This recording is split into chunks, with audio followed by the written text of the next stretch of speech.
I'm Ken Harbaugh, host of Warriors in Their Own Words. In partnership with the Honor Project, we've brought this podcast back at a time when our nation needs these stories more than ever. Warriors in Their Own Words is our attempt to present an unvarnished, unsanitized truth of what we have asked of those who defend this nation. Thank you for listening, and by doing so, honoring those who have served. Today, we'll be hearing from Sergeant Bill Taylor. Bill served in the U.S. Marine Corps and was sent to Vietnam in 1967 as an 18-year-old and served there for 13 months. During that time, he narrowly escaped death on multiple occasions and was wounded 3 times. Every platoon commander, sergeant, and squad leader he served with was either wounded or killed. My name is Bill Taylor. I was a Hollywood Marine to start off, and I ended up in the 1st Battalion, 3rd Marines Charlie Company. And we were a special unit. We were a unit that was designed to defeat the NVA and the Viet Cong in a special way. We were a reactionary special landing force. And we were on the USS Okinawa and later on the USS Iwo Jima LPHs, helicopter ships. So whenever any unit that was sweeping or any unit that was in trouble, they would call in, like a company or a battalion of 1st Battalion, 3rd Marines. Usually we're on battalion strength type of operations. And I remember the first time we actually were going into combat. We're going into Operation Beaver Cage. That was another one. There was Operation Union at that time also. And 4 battalions of Marines were closing in on the North Vietnamese that had entered the Quai San Valley to, they wanted to get food. That's where they were getting their supplies. So this was an area that was definitely Viet Cong and NVA. They were very hostile towards the Marines, a lot of snipers and booby traps. So they didn't expect us. The other 3 battalions were kind of closing in on them, and then we helicoptered right in deep in the valley and then swept straight north to the hills. It was so hot. Oh my God, you wouldn't believe. We trained in Okinawa for the Special Landing Force. And then, you had 80, 85 as the tops there in Okinawa. But in Vietnam, we're like 110, humid. It was absolutely horrendous. We didn't get water, but every 3 days that was flown to us in the field. And we each had 2 canteens. We had to watch what we're doing. And that first day, most went through at least a full canteen and maybe another half before the middle of the day. It was just excruciating. You're carrying 50 pounds worth of food and ammunition, all the supplies you need. And, you're just trudging through that, through the rice paddies and through small hills, and you're working your way up to the top. I mean, you could see as you were getting closer, you knew you were in trouble. I remember the first time someone shot at me. So we're sweeping, and then all of a sudden an AK, just shot out. And I remember that experience as being so different than actually practicing in Okinawa for an assault or a sweep. I mean, when someone is actually shooting at you and the rounds are bouncing around all around you, you're just such a different experience. What they were doing is slowing us down. They just wanted us to slow down. They were setting up for us in the further on. And so, we'd flank that sniper and he'd be gone. And then you'd move further, and then you'd move another maybe half a mile. And then I remember the first time, I remember the mortars. So what happened was I was a new guy, and the old salts were the guys that came in from Quai San. They had the base there at Quai San, and they came over to Okinawa. And we joined them to beef up 1st Battalion, 3rd Marines to this incredible unit, 1,350 men. I remember hearing the bloop sounds, bloop, bloop, bloop, bloop, and the old salts are hitting the ground, and all us, F and G's, new guys, we were just standing there wondering what these guys are doing, and they're screaming at us, get down. And, all of a sudden you hear this go over your head and explode behind you. Well, then you realize you never have to be told again. You hear that bloop in the future, you're going to be down. And of course, we set up our mortars, and they were aimed at the top of the hill that we were going to. And next thing you know, we did some flanking action. Of course, they were gone. And all they were doing was, stalling for us coming down into the future. And that's exactly what happened. We sent a patrol up ahead, and they managed to get to the top of the hill, and they actually saw the Viet Cong with their black pajamas watching us and reporting our positions at all times. So they opened fire, of course, and they were too far away to actually get a kill. And so, we swept up, and the next thing you know, as soon as we got into the hills, that's when they started mortaring us. And I mean, just those two little experiences, the mortars and the snipers, or the, being shot at, was one thing. But when you have hundreds of people opening up on you, and some guys are getting hit, you're getting yourself down. And then that evening it got so bad, it was unbelievable. We were told on the lines that they're probably going to try to overrun us tonight. And it was so terrifying, waiting there, sitting in your hole, just waiting for them, clearing your field of fire so that you could get at them. And I mean, I remember in the middle of the night just listening and hearing this sound up in the sky like an airplane, just this slow, and all of a sudden it got closer and louder. And then all of a sudden, out of the just nowhere, just right out of the sky, this beam of light comes down, and then maybe a 2-second, 3-second delay, you hear the roar of these machine guns, these miniguns coming from a flying platform, and it was spooky. And he was up there just spraying the area. They say it could cover a football field, every square inch of a football field, in a minute. That's how many rounds are coming out of this, and they have enough rounds to lay out a football field or more. And of course, they had some infrared, so they knew where they were at, and they were just blowing them away. And then next thing you know, there was nothing really happening that night. They must have pulled back or got the hell out of there.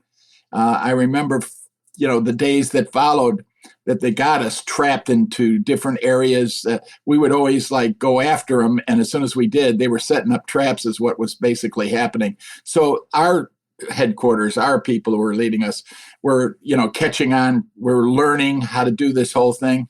And I remember getting mortared. I remember seeing the CP getting mortared, and the XO, he ran down, and he was running to the CO, Captain Recek, and all of a sudden they started getting mortared, and he got down, and boom, boom, boom, boom, boom, boom, boom, boom, boom, just like crazy. And then all of a sudden it seemed like it stopped, and he got up, the XO, and that's when this explosion happened right next to him, cut the guy in half, that was right next to him, and knocked him down to the ground. And it looked like he was dead too. And I remember they carried him over to the side, and eventually they took all the guys that were dead. They put him aside, and all the guys that were wounded, they were calling in helicopters. And these pilots, HMM 263, they were just incredible. We didn't have Hueys. I mean, Marines, we always got the tail end of everything. And we had these, they looked like grasshoppers, you might say, or a boxcar, and it would come in, and the NVA and VC were just pounding that, and these pilots were so brave, they were just getting all of the wounded. And I remember that helicopter taking off, and I remember seeing that the gunner on the side with his M60 just blazing away at where the firing was coming from, and he made it out of there. And when they got back, I think they had to get rid of the helicopter because it had so many holes in it. And I remember leaving that operation with mortars coming in, and I'll never forget those mortars because I had nightmares when I came home from Vietnam about getting hit with mortars, thinking I was going to die so many times. So, and that was our first battle. And that was nothing compared to the future battles that were coming. And, you're terrified. You're wondering, geez, this, if this is the first battle, I hope I don't have to go through many more. Well, that's not what the case, in Operation Bow Charger.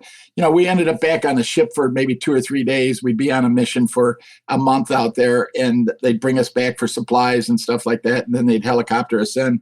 And then we had Bow Charger in June. Bow Charger was pretty vicious. What we had to do is we had to go into the DMZ, and many Marine units, and also they had the South Vietnamese police and everything.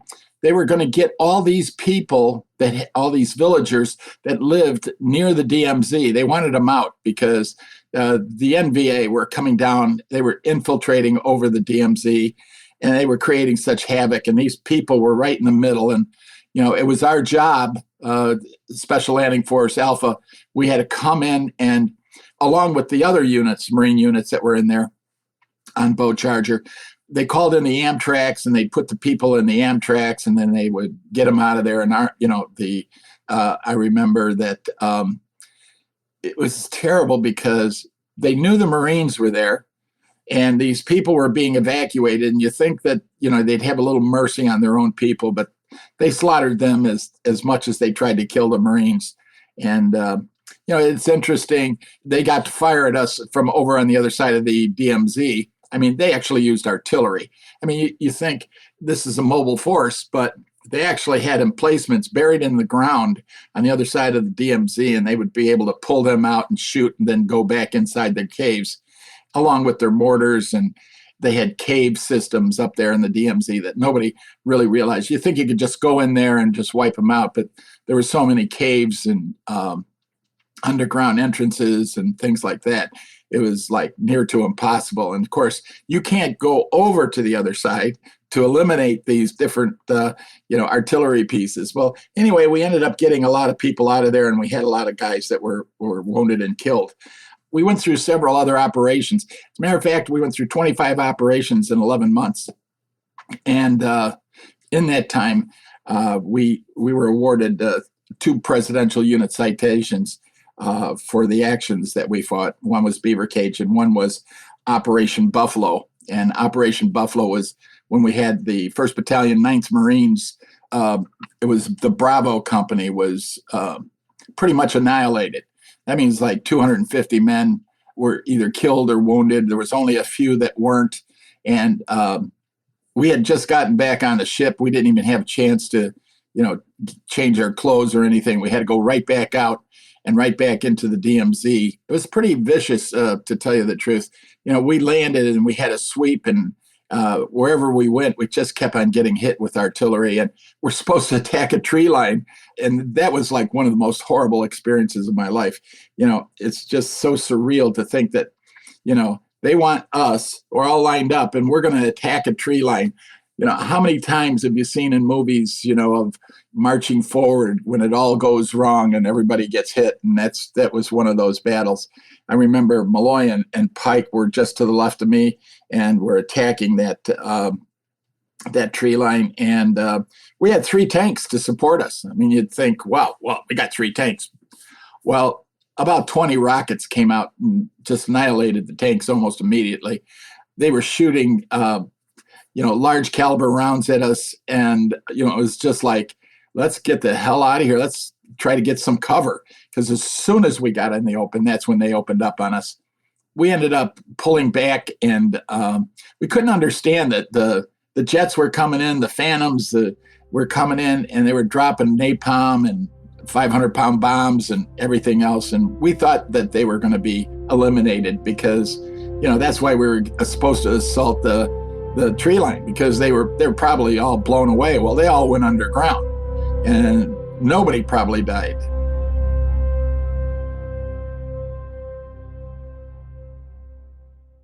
With the busy fall season just around the corner, you might be looking for wholesome, convenient meals for jam-packed days.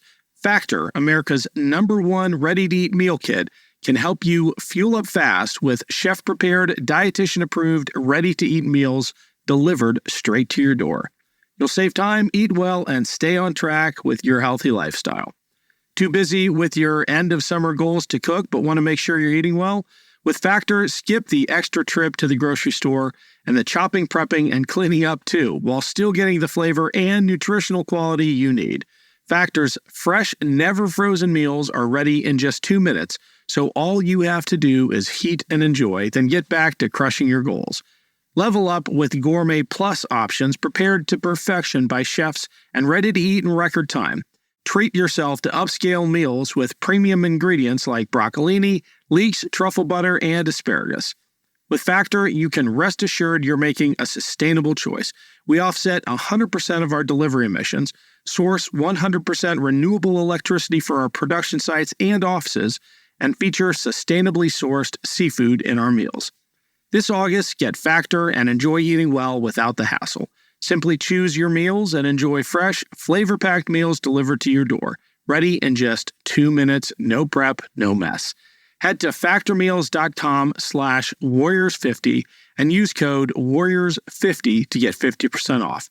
That's code warriors50 at factormeals.com/warriors50 to get 50% off. Hi, I'm Sean McCabe. And I'm Carrie McCabe. We are, well, married, obviously, but we're also obsessed with the darker side of things. True crime stories, alien abductions, poltergeists. If it leaves you scratching your head and keeping those lights on at night, we want to hear about it. That's why we host the podcast, Ain't It Scary, with Sean and Carrie. Every week, we bring our listeners a true story guaranteed to send chills down your spine. From history's most brutal serial killers to the mystery of spontaneous human combustion. Yep, lots of these stories leave unanswered questions behind, and you'll get to poke through the rubble of the evidence with a hardened skeptic and someone whose mind is more open to fun. Yeah, that's what I was gonna say. You can find Ain't It Scary with Sean and Carrie wherever you get your podcasts, and on social media at Ain't It Scary. Come play with us.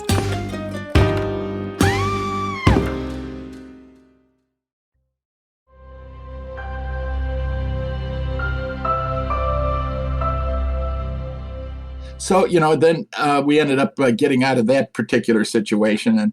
And in August, next operation that was a nightmare was Operation Cochise. And it was in the Quezon Valley again. We went back to where the Operation Beaver Cage was. So we go back in there and, we were supposed to attack a specific unit of NVA. They had come back into the valley and they were going to take it over. And so the strategy was, to sweep. But the problem was they had a different strategy. Their strategy was to just take all these men and just have ambushes everywhere. They have their machine gun set up, and as you're sweeping, then all of a sudden here's a tree line and it's opening up on you. They're hitting you from haystacks. They were hitting you from just about any concealed position, from little ravines or whatever they could to get you. And it was just out of artillery range. That was one of the crazy things about Cochise, that we had a lot of artillery support, but this was just a little out of their the 105's range. So anyway, I remember running into the tunnel complex, and I remember going into one of the tunnels. They asked for a volunteer, and I went thinking I'd be a hero. And well, I got to tell you, crawling in that hole, and it was one of the most nightmarish experiences of my life, just crawling in deep and deep and deep into that hole. And the further I got, I just, all I could see is an AK or a pistol coming out and just shooting down the hole. I mean, they'd have a perfect target down in the hole here. I remember that I was walking and my sight was down the tunnel, looking straight down the tunnel, and I'm crawling, and I've got my 45, not my 45, the sergeant's 45, and I'm getting out and I'm getting closer down the hole, and all of a sudden I felt something hit my face, some like a heavy string or a cloth or something, and I backed up real fast and I put the flashlight up there and looked, and it was a snake skin. They had hung a snake inside that particular hole, and it had shed its skin. And I backed out of that hole like you can't even believe. I mean, that was the last time I ever entered, a cave hole. So anyway, we went further, and then we spent the night, in our lines, and woke up the next morning. And, we were held up because there was ambushes everywhere. And our lieutenant wanted to play hero, and we were moving in a certain direction, and there was a tree line, and he wanted to make sure that the tree line was okay. So he sent my squad down towards there. By the way, in Buffalo, Sergeant Pike and Malloy were killed right out. I mean, these are our heroes. If any two men could actually live through that battle, it would have been them. And now you're looking at, you've lost that. My squad leader became the platoon sergeant. And now I've got Sergeant Jones in August 67. And Sergeant Jones was a great leader. And, Francis just wanted to send our squad out, and he argued with Francis about, it wasn't a good idea and all that. And Francis still wanted it done. So he said he would lead the squad down to the tree line. And, we got within, I don't know, 40 yards of the tree line when it just opened up on us. I mean, you have no idea. You got a squad of Marines, and you've got maybe 50 people with machine guns shooting at you. I mean, you find cover so fast. I went behind a dike, one of the dikes that was there, and bullets were just, I know they were missing me because you could hear them zinging by you. And I remember laying there, and that was from like 8:30, 9 o'clock in the morning, and just laying there. And guys are wounded everywhere. And I remember seeing one of the corpsmen get up and pop his head above that dike. And I remember seeing him getting shot right in the head. I mean, guys were dead, laying everywhere. This is my squad is out there. So what does Francis do? He's going to get us some help. But in the meantime, we're out there in the heat in this rice paddy. And, I'm throwing a magazine, a burst magazine over the dike every once in a while and keeping my head down because of everything I'm seeing. Everybody's getting, hit. So finally, the other squad came out there, and of course that was a stupid thing. I mean, if we got wiped out, they came out and they got wiped out. And of course, he said, well, I'm going to send this third squad. Well, one of the squad leaders, he says, I'm not going to do it. He said, it's terrible. This is a horrible decision. You just had 2 squads wiped out. Why should I take mine down there and have them all killed? But, he said he relieved them of command and put another guy in charge. And he said, I'll do it. And they just tried to figure another way to do it. And they got wiped out. And so by the end of the day, which I finally was able to crawl out of there at 3 p.m. And by the end of the day, there was only 7 of us left in that platoon. The second platoon was literally wiped out. So the jets couldn't come in. Nobody could come in to go after the people in the tree line because, we were so close. They were using us for bait. And that's why they couldn't use the advantages of air power. Then that night, I had to go back to the tree line and get our bodies. In the middle of the night, there's only 7 of you left, and you got to go get the guys that died out there. And that experience is like one of the toughest experiences of my life. We finally ended up out of that particular operation. Then we ended up on Medina, which was in October. Oh, and by the way, Jones was killed. And of course, that was the end of all the good leaders for a long time. Everybody we had was pretty, they weren't like the original. It's like we were soldiers in that battle. You had Mel Gibson and all these great leaders. Can you imagine if they got killed? That whole thing would have fell apart. They probably would have been overrun and annihilated. But you have these great leaders that are able to, put up a defense and put up and know just where to send the guys. They know how to move and tactics. So anyway, on Medina, we were Operation Medina was we weren't doing the sweeping. We were being the blocking force, and another unit of Marines, another battalion of Marines I believe it was 2 battalions, was going through the high-lying forest and pushing all the NVA towards us. And of course, we're supposed to, wipe them out. Of course, at that time, Captain Redcheck was promoted up in battalion. And we got a new guy, and he came in from supply. He wasn't very good. He didn't set the lines up. We knew what we were doing. We had set up the lines, and he came around and changed the lines. He took us off the crest of the hill, pulled us back. Was the dumbest move. I was like I was so upset because by then I knew what the heck I was doing. And now they're giving us leaders that don't know what they're doing. And that night, that's when it really got scary. No one came out to the lines to tell us that the LPs were coming in because they were out there and they were out there in force. So there was no illumination whatsoever. Come to find out that the CO wasn't telling anything. He was like scared, hiding in his hole.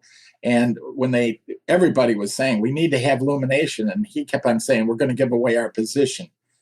Well, we needed light. It was so dark. It was so dark you couldn't see. And you're terrified in your hole just waiting for him. I remember one of the OPs, outposts that came right over my hole. And the one guy that went right into to our command post behind us. And he stopped and he said, there's hundreds. And I'm going, oh my gosh, nobody's coming. Nobody's talking to us, And then all of a sudden, it's like 2 a.m, 2:30. All of a sudden, they were throwing charges at us right in front of us. And the charges were exploding. And the guys to my left were opening fire. And I had a new guy, and I told him, don't open fire. I said, look at these guys that are firing. They're giving away their positions. Every time they fired, it was like a strobe light in their face. And they were saying, hey, we're right here. You know what I mean? That type of thing. And I knew that was the wrong thing to do. I had put all my hand grenades right in my parapet, right in front of me. There was I always carried a lot of hand grenades, let me tell you. And the guy next to me put all his hand grenades. We had about 12, maybe 15 hand grenades in the parapet. And I was just waiting. I was just so waiting for, I knew these guys were coming. They kept on probing the lines and throwing grenades. And actually, they didn't throw grenades. I think they were more like a charge, like an explosive charge, not so much like a Chi-Coms. When they throw a Chi-Com, there's sparks comes out of the handle, and you could see them in the air because I had seen them previously and what they looked like. So I didn't think it was that. And then when I knew they were coming, I knew that's when they started, just throwing a lot of grenades and stuff like that at us in the lines. They didn't know where I was. They didn't know where my hole was, but they knew where everybody to the left of me was. And they were coming. And as soon as I realized, one thing I did with my hand grenades, when I was in a situation like that, I would take that cotter pin that you pull out and I would straighten all that pin out so that it was very easy to pull the pin in. You wouldn't be struggling. So when they started coming, I just threw every one of those hand grenades in front of my hole, every single one of them. And as they got closer, and we got down in the hole because there was going to be a lot of explosions in front of us. And it was like a minefield in front of us when they went off. It was bam, bam, bam, bam, bam, bam, bam, bam, bam, bam. So all of them in front of us were pretty well wiped out. There was drag trails and everything after in the morning when I went to see. Plus there was a lot of dead bodies out in front of my hole. But to the left of us, they had completely overrun the lines. Almost the entire 3rd platoon was wiped out, and they went right down into the command post. And, all the guys put up a good fight. Now, I remember turning around and you could see green tracers going one way and you could see the red tracers going the other way. You could see them like all over the place, tracers. And, I wanted to start shooting, but I knew our guys were down there and I didn't want to hit any of our guys. And I wasn't sure of who was who. So, I just held my fire. But the guys that were down there were shooting at them and they ended up killing quite a few. And actually captured some. And then they swept out of the lines and killed, even more guys on their way out. So this unit did a number, and it was all because of this captain that came in from supply. You got to understand, you don't think you're going to make it out alive. At this particular point, even before that, you say, I got here in February and it's already October. I don't leave until almost March. I have all this time. I don't think I'm ever going to make it. And of course, then, because we're this special unit, we ended up, going back into the DMZ. And then our particular company took the lines. We went to Cantien first. And from Cantien, then we walked over to A3, which is all part of the McNamara line. And so we're on a hill. And I got to tell you, there was no grass. There was nothing but bomb holes over this A3 area. And these guys that were walking out looked like, like in World War II, you see the guys with their heads down walking away. They're just all nasty, dirty, and you could see it on their face. They got beards. They just look horrible. And that's what these guys look like. And, we're kind of refreshed, and that's what we were supposed to do. We were supposed to be at A3 and take their positions while they took some kind of break somewhere else. And so we took the lines, and I remember getting into the hole and thinking, this place is horrible, and it can't get any worse. And that's when the monsoon rain started. I couldn't have been further wrong from the truth. I mean, it literally rained, and we got hit 3 times a day. They would mortar us 3 times a day. They would come in, and we'd send mortars back at them. And every time a chopper would come in, they would try to knock out the chopper. So we didn't get a lot of supplies. It was just miserable. But another unit came in, took our place. We were going to start. We didn't know what we were going to do, but eventually we were going to be on a base right on the ocean, just south of the DMZ, just a short distance away, maybe 1.5 miles, 2 miles from the DMZ. And we had to build a base right there. And we were supposed to stop all the infiltration from the DMZ. There was a lot of infiltration that came down, and nobody could handle the amount of infiltration. Nobody could stop this infiltration. And here's our unit. We're going to be, stopping this infiltration. And I remember when we were leaving A3 and we're walking, and there's a huge explosion to my right. I remember walking and seeing all these holes everywhere, and I thought it was just like a mortar barrage or something. And when that explosion happened and someone said, minefield, we were in the middle of a minefield. I stopped immediately and was looking around wondering, now what the hell do I do? I had no clue. I'm standing there in the middle of a minefield. And here's all the other guys around me. They're all like, we're all looking at each other, wondering if we were going to step on a mine. And we had to back our way. I remember turning around on one foot and looking for the steps that I had taken. And I remember following my steps that I thought I took. And each and every step was like, am I going to die? Am I going to die? I don't, just slowly work back. By the way, they were bouncing Bettys. And bouncing Bettys are pretty horrible. We ran into them, through all of our sweeps. We ran into, butterfly mines, all these different punchy pits. Also, we get to C4, and we had to run patrols up towards the DMZ. And that's when the last battle for me was at in January, just after Tet. In January after Tet, we would run up to this certain place called the washout. And that's where, whenever there was the monsoon rains or whatever big rain they would have, all that water from the flatland would run out to the ocean, and it would run right straight through the washout right there. And so it was kind of a slight depression with no trees, no bushes, nothing, just an open space from one location to another location where we were. So I remember as soon as we hit that every day, mortars would come in and hit us. It was just like a game they played and we played. All right, they would send a patrol up, and it would be a platoon size, and we'd come up and we'd hit a certain spot, and then they would mortar us, and then we would get down, we'd send mortars back on them, and then we'd back off. And we did this day after day after day. Well, the guys who were in charge decided that they were going to, they said, we're going to wipe these guys out. So we got a plan. And so the plan is to send a platoon and to sneak them in there over the washout in the middle of the night and wait for the NVA that were going to be coming from the DMZ. Well, our lieutenant and our sergeant was, without a doubt, they were the worst ever. They were the worst of all of them. And, I have all this great experience, and I'm point man going out there, and I'm seeing all the signs of, they're here, they're already here. And so just before we crossed the washout, I just said to him, I don't want to cross this washout. I got to tell you what, why don't I do a real quick recon? I'll go check the other side a little bit, and then I'll have confidence enough to know that we will be safe. but I don't want to walk in the middle of the washout and see us all die. I just don't want that to happen. He says, well, hurry up. Well, I ended up taking, my cartridge belt off. I left all my grenades and everything. I only had my M16 and a couple of magazines in my pocket.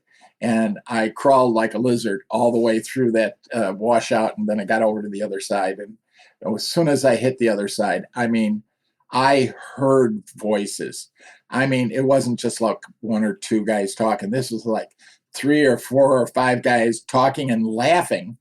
And I'm going, oh my God, they're here. So I would have thrown a grenade if I had a grenade. I didn't have any grenades with me. I wasn't going to jump up and attack them. I didn't know who was there. So what I did is I crawled back, and I figured we could call in artillery on those guys. That would just wipe the heck out of them.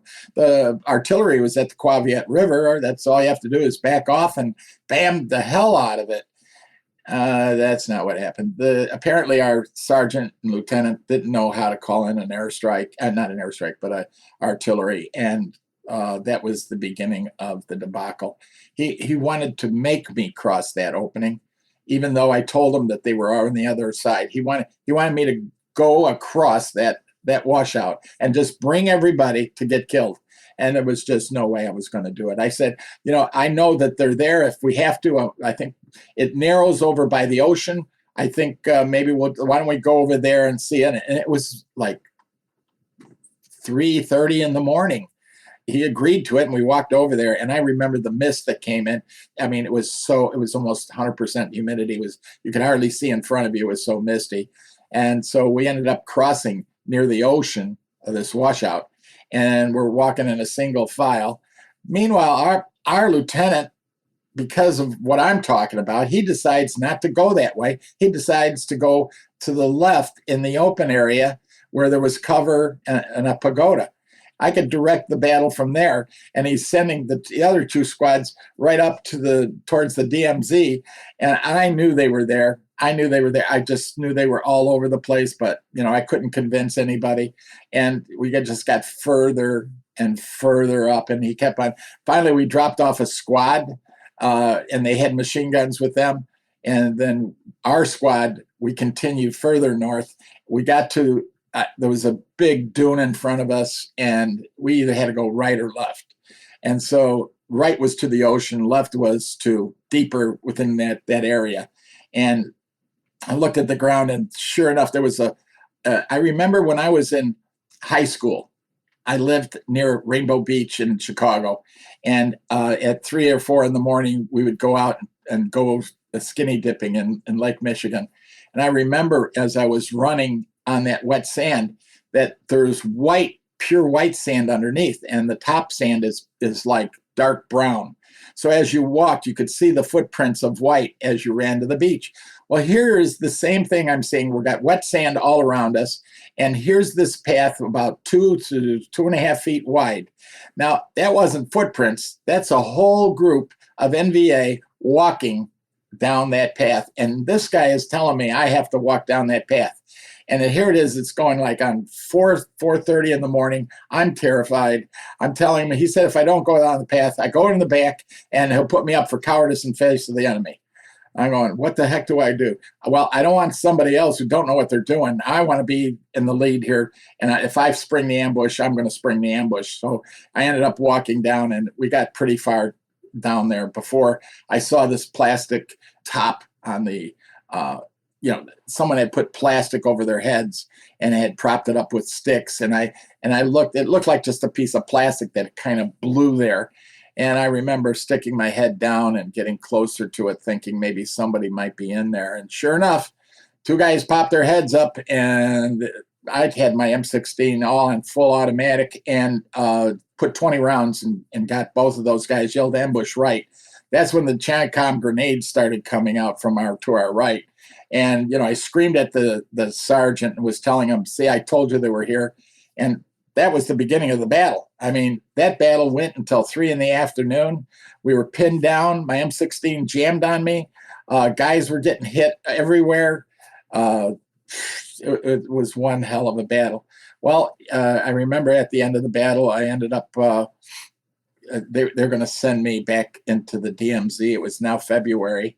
and they're going to send me back into the DMZ on a patrol. And I'm going, oh my gosh, I'm going to die for sure.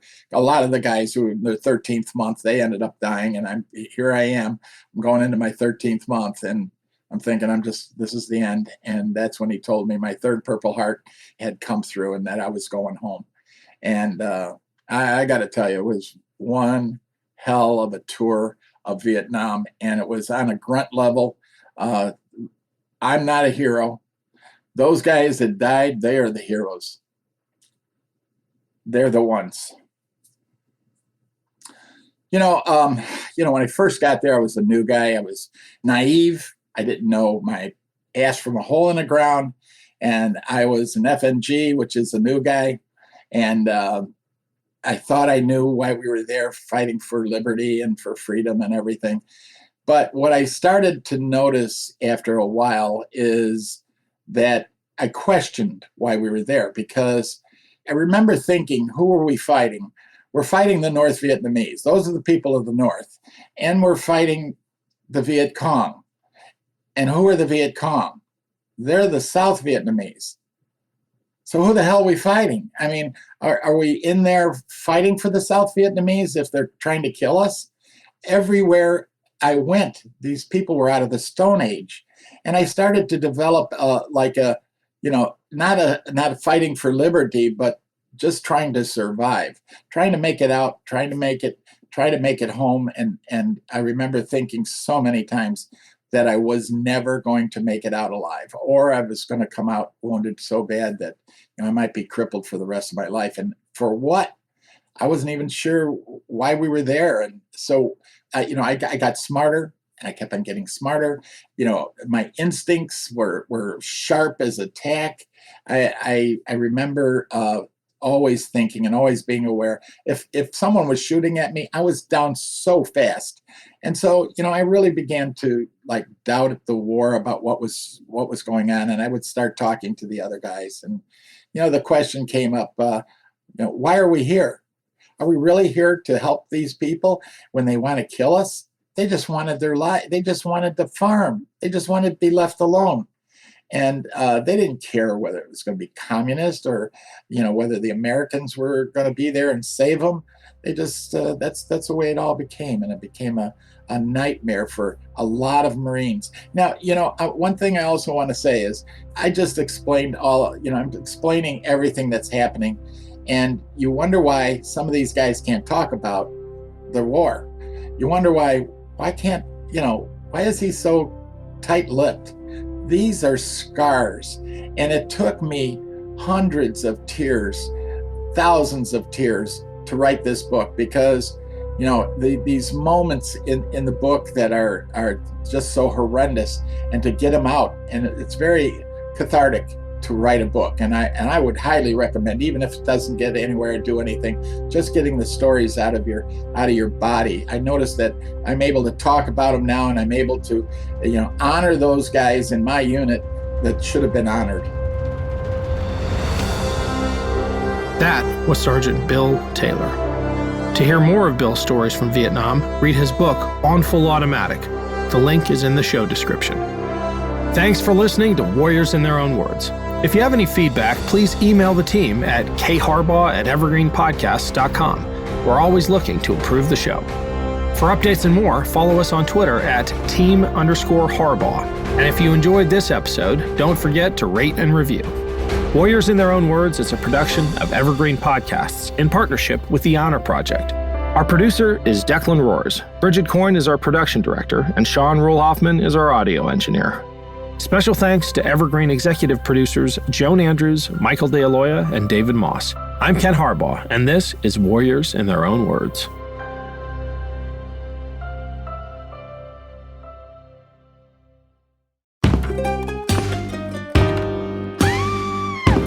Hi, I'm Sean McCabe. And I'm Carrie McCabe. We are, married, obviously, but we're also obsessed with the darker side of things. True crime stories, alien abductions, poltergeists. If it leaves you scratching your head and keeping those lights on at night, we want to hear about it. That's why we host the podcast, Ain't It Scary, with Sean and Carrie. Every week, we bring our listeners a true story guaranteed to send chills down your spine. From history's most brutal serial killers to the mystery of spontaneous human combustion. Yep, lots of these stories leave unanswered questions behind, and you'll get to poke through the rubble of the evidence with a hardened skeptic and someone whose mind is more open to fun. Yeah, that's what I was gonna say. You can find Ain't It Scary with Sean and Carrie wherever you get your podcasts, and on social media at Ain't It Scary. Come play with us.